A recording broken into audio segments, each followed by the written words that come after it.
the prophet who carried Elijah's mantle. After the fiery departure of the prophet Elisha, the responsibility of guiding Israel fell upon his disciple. The kings of Israel ruled with power, armies, and wealth, yet many of them ignored the voice of God. In contrast, Elisha walked humbly, performing miracles that revealed God's mercy and authority through royal palaces and battlefields. The first sign, the widow's oil. In Israel lived a poor widow. After her husband died, creditors threatened to take her sons as slaves. Desperate, she came to Elisha. He asked, "What do you have in your house?" She answered she had nothing except a small jar of olive oil. Elisha told her to gather empty jars. As she poured the oil miraculously, filled every container until there were no more jars left. The Shunammite woman and the gift of life. A wealthy woman in Shunem often welcomed Elisha. As a blessing, Elisha promised she would have a son. Years later, tragedy struck. The child suddenly collapsed and died. The grieving mother rushed to find Elisha and brought him to the lifeless boy. Elisha prayed deeply and stretched himself over the child. Suddenly, warmth returned. The child sneezed 7 times and opened his eyes. Poison in the pot.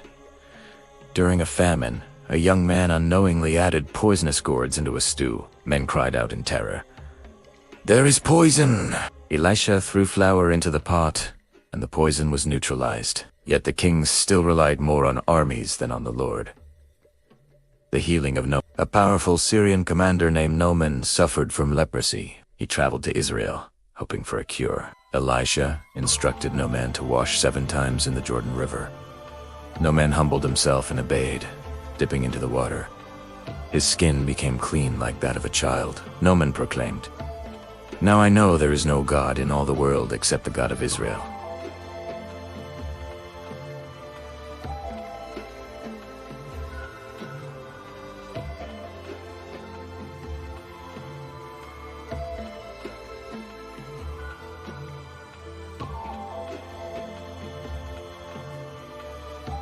Blinded soldiers, God struck the enemy with blindness. Elisha led them into Samaria.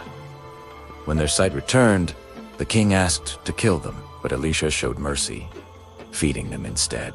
Still, these lessons of divine power failed to transform the royal heart completely. The siege and the forgotten prophet. Samaria suffered a terrible famine. The king blamed Elisha, but Elisha prophesied relief would come suddenly. God caused the enemy to hear approaching chariots.